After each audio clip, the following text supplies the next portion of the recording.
Pemirsa, jumpa lagi dalam acara Jala Budaya. Kali ini topik yang akan kita bahas adalah buku cerita berbahasa Jawa atau novel Riwayatmu Kini. Hadir pada kesempatan ini tamu kita adalah dua orang penulis buku berbahasa Jawa, yaitu Ibu Supriyati Sumarji. Selamat datang Bu Marji. Selamat datang. Juga penulis buku novel bahasa Jawa, Mas Tulus Setiadi STP. Selamat datang Mas Tulus. Saya mau tanya ke Mas Tulus nih, Mas. Sekarang sepertinya loh, ini enggak tahu pengamatan saya benar atau enggak, buku-buku novel maupun kumpulan cerita pendek dalam bahasa Jawa itu sudah menjadi langka. Penulisnya pun juga seperti itu. Bener enggak sih prediksi saya ini? Sebenarnya tidak begitu Pak ya. Karena sekarang dengan adanya kemajuan teknologi, jadi para generasi sudah banyak yang mulai menulis buku-buku Jawa, cerita-cerita Jawa. Jadi sastra-sastra yang berkaitan dengan Jawa, terutama para mahasiswa jurusan Fakultas Ilmu Budaya jurusan Bahasa Jawa ataupun perguruan tinggi di kependidikan yang jurusan Bahasa dan Sastra Jawa. Mereka mulai tugas-tugasnya mulai mengapresiasi tentang tulisan-tulisan cerita-cerita yang menggunakan bahasa Jawa seperti novel, cerpen atau cerkak seperti itu, dan geguritan juga. Geguritan itu puisi ya? Geguritan adalah puisi Jawa. Jadi gurit itu artinya ditembangkan. Artinya puisi Jawa yang ditembangkan, seperti itu. Terima kasih Mas. Ini kalau Bu Marji, mohon maaf, sekarang Bu Marji usianya berapa Bu? Saya sudah 77 tahun. 77 tahun. Masih menulis buku cerita ataupun geguritan dalam bahasa Jawa Bu ya? Iya. Sejak kapan Bu Marji menulis ini? Itu sejak itu suamiku meninggal 2008. Terus dalam keadaan kita untuk mengisi waktu, itu kami orek-orek lah. Orek-orek, mungkin kebetulan anak saya mendukung. Ini anak saya, Ibu kalau menulis bahasa Indonesia kan masih sudah banyak Bu, tapi coba Ibu menulis bahasa Jawa saja. Dan aku manut. Aku manut. Tapi kadang-kadang hati itu berontak gitu loh. Iya, kenapa Bu? Gini, cucu-cucu saya kan menyebar di seluruh, ada di Sumatera, Kalimantan, ya lah. Itu kan kita nggak bisa berbahasa Jawa. Iya, jadi kadang-kadang kasihan. Tapi ini nggak saya utarakan kepada anak saya, hanya itu. Ada keinginan. Iya, berontak dulu.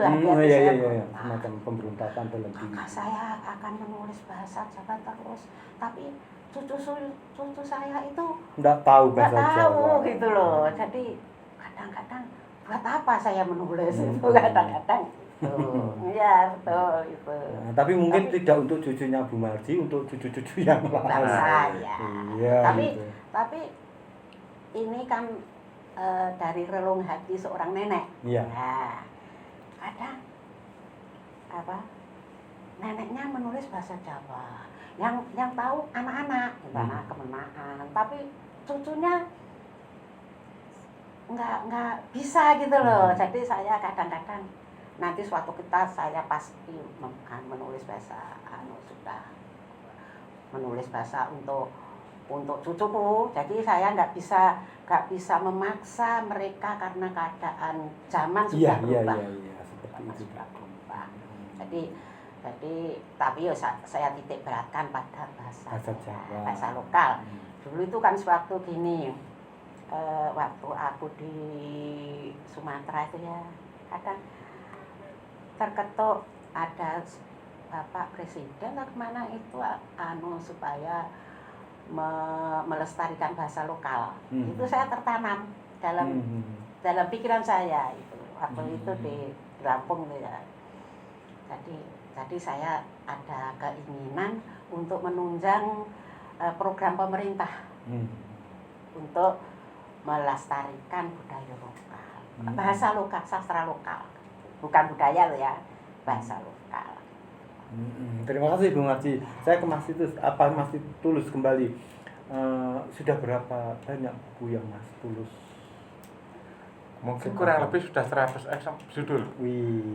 Untuk novelnya saja sudah 43. 43 novel ya. Belum yang cerpen, antologi puisi, esai dan lain Semua sebagainya. dalam bahasa Jawa. Tidak. Oh enggak. Kalau yang kebanyakan bahasa Jawa itu novel.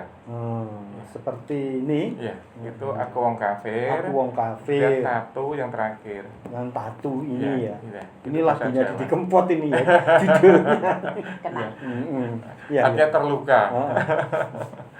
Sebenarnya apa yang menjadi inspirasi bagi Mas Tulus untuk menuliskan ini? Kok modelnya Aku Wong Kafir. Ini ada lagi bersujud di kaki seorang kafir. Apa sih yang mau disampaikan Mas Tulus?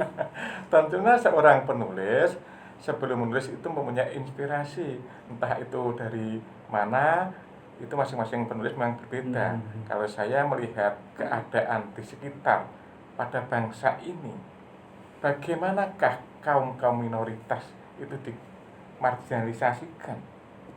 Nah, dengan adanya aturan-aturan pemerintah yang sudah disahkan, tentu secara aplikasinya mungkin masih belum maksimal. Oleh sebab itu, kesadaran itu sebenarnya muncul daripada lingkungan masing-masing. Sehingga seorang penulis itu harus peka bagaimana dia bisa mengambil daripada keadaan di lingkungannya. Itu. Jadi seperti bersujud di kaki kafir. Itu sebenarnya kan hanya menceritakan sebagian kecil daripada yang besar. Mungkin kalau Anda pengen penasaran nanti beli bukunya saja.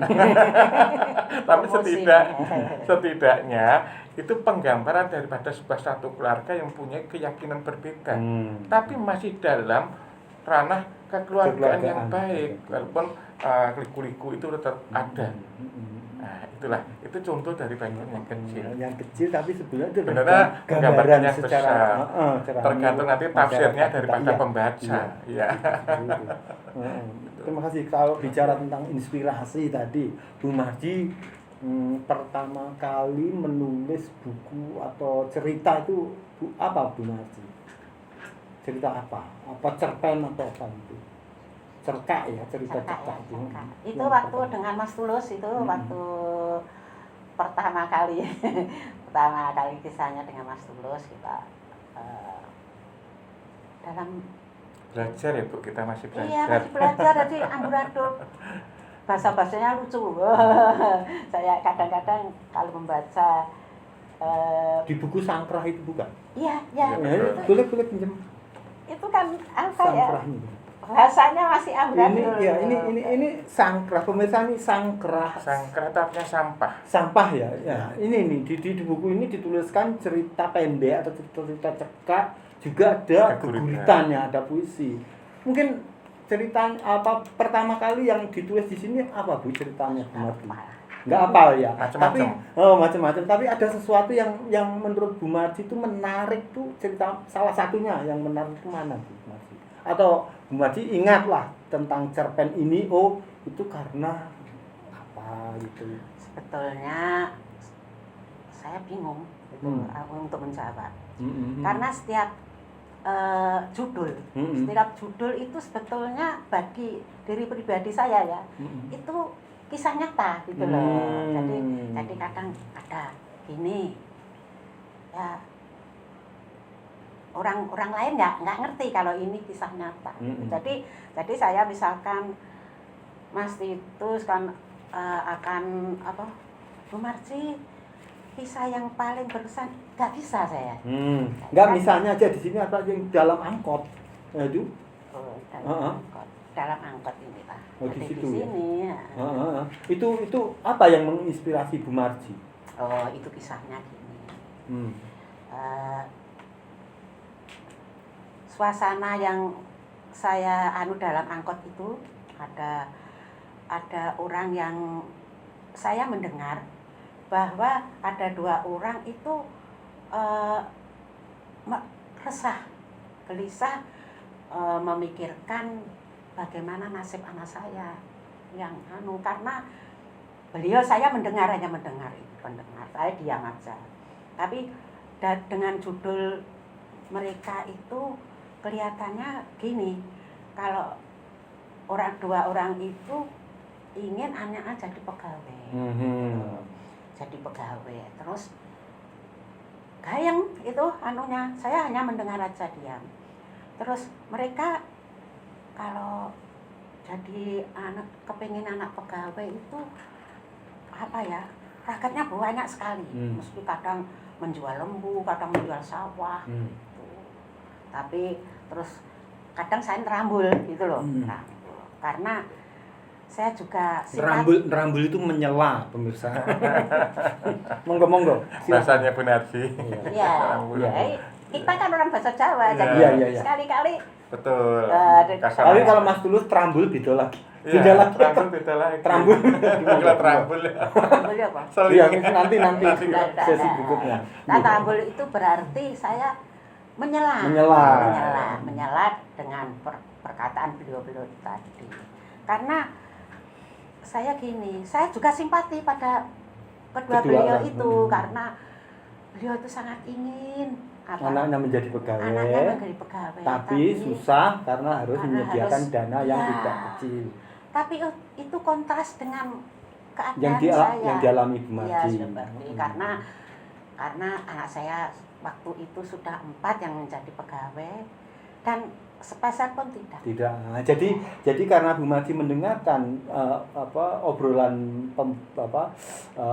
penumpang angkot tadi itu menjadi inspirasi untuk menulis. Iya, terus aku menulis itu gitu loh. Yang sangat berkesan kan itu. Oh, gitu. Jadi Mas Titus bikin apa ya Bu Marji berkesan? Bingung. Saya nggak bisa. Nah, dengan cerita ini tadi saya timbul lah kenangan waktu di angkot. Gimana pengalaman Mas Tulus ketika pertama kali menulis, entah itu cerpen, entah itu novel atau sesuatu yang menurut Mas Tulus tuh terinspirasi dari hal-hal yang menurut Bu Marji tadi kan hal yang biasa. Tapi itu menjadi inspirasi untuk menuliskan dalam bentuk cerpen maupun novel. Sebenarnya saya dulu kurang suka menulis tentang fiksi. Karena kebanyakan novel dan cerpen itu fiksi, Mas, kebanyakan. Lalu tidak semuanya begitu ya. Saya menulis esai, tetapi kemungkinan karena mungkin kurang pengetahuan saya atau segala kekurangannya, mungkin kita jual mungkin hanya kurang laku di pasaran. Jadi tahun 2016 akhir saya beralih ke fiksi, menulis novel. Tidak disangka begitu dilempar ke publik, ke masyarakat, luar biasa tanggapannya. Mulai itu saya semangat untuk menulis fiksi, terutama juga novel-novel, kemudian mencoba keguritan, juga mencoba cerita cekak. Itu juga akhirnya juga masih mencoba menulis tentang bahasa Indonesia. Jadi novel bahasa Indonesia juga ada, cerpen juga ada, maupun antologi puisi. Itu masih berjalan. Jadi dari pengalaman-pengalaman seperti itulah, itu kita sebagai penulis memang tidak harus duduk di depan komputer saja. Jadi kita diharuskan untuk observasi ke lapangan sebelum nulis. Jadi inspirasi itu akan datang. Sebenarnya tidak susah. Kadang-kadang para pemula untuk menulis itu bingung, aku harus menulis apa? Yang sebenarnya yang merasa kesulitan itu ketidakmauan, kemalasannya untuk memulai. Karena inspirasi itu bisa datang dari manapun juga, kapanpun juga. Nah, terutama kalau menulis tentang lingkup sosial, yang mungkin nanti ada penelitian tentang sosiologi sastra, belum nanti lagi ada fenomenologi sastra, ada yang lain lagi stilistikanya juga. Nah, itu harus kita pelajari secara baik. Nanti di akademis, para mahasiswa dan jurusan bahasa dan sastra Jawa, nanti di situ akan dia belajar tentang penelitian, metodologi penelitian sastra itu.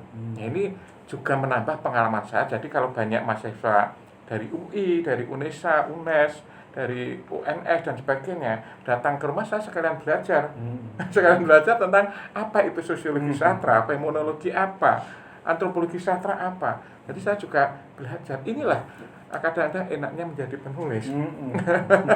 Tanpa kita sekolah mahal-mahal, kita juga bisa belajar sama mereka juga. Gitu. Terima kasih Mas Tulus. Baik pemirsa, kita akan lanjut lagi pada sesi berikutnya, tetap dalam acara Jala Budaya.